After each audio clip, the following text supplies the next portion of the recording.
First reading. A reading from the first book of Kings, chapter 21, verses 17 to 29. Then the word of Yahweh came to Elijah the Tishbite. Up, go down to meet Ahab, king of Israel, in Samaria. You will find him in Naboth's vineyard. He has gone down to take possession of it. You are to say this to him. Yahweh says this: You have committed murder, and now you usurp as well for this. And Yahweh says this: In the place where the dogs licked the blood of Naboth, the dogs will lick your blood too. Ahab said to Elijah, So you have caught me, O my enemy. Elijah answered, I have caught you for your double dealing, and since you have done what is displeasing to Yahweh, I shall now bring disaster down on you.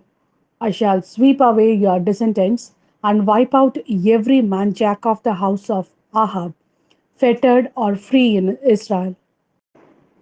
I shall cheat your house as I cheated the house of Jeroboam, son of Nebat, and of Baasha, son of Ahijah, for provoking my anger and leading Israel into sin.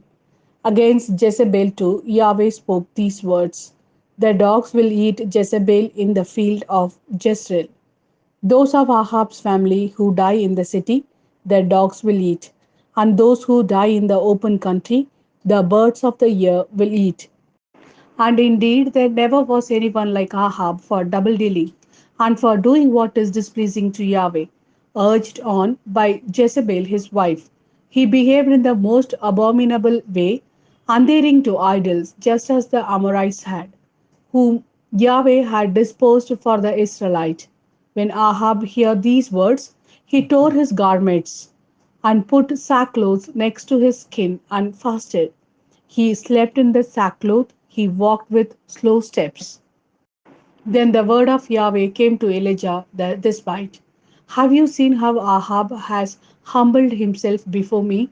Since he has humbled himself before me, I shall not bring the disaster in his days. I shall bring the disaster down on his house in his son's days. This is the word of Lord. Thanks be to God. A reading from the Gospel according to Saint Matthew, chapter 5, verses 43 to 48. You have heard how it was said, You will love your neighbor and hate your enemy.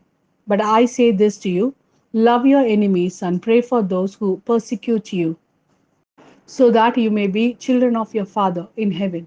For he causes his sun to rise on the bad as well as the good, and sends down rain to fall on the upright and the wicked alike. For if you love those who love you, what reward will you get? Do not even the tax collectors do as much? And if you save your greetings for your brothers, are you doing anything exceptional? Do not even the Gentiles do as much? You must therefore be perfect, just as your heavenly Father is perfect.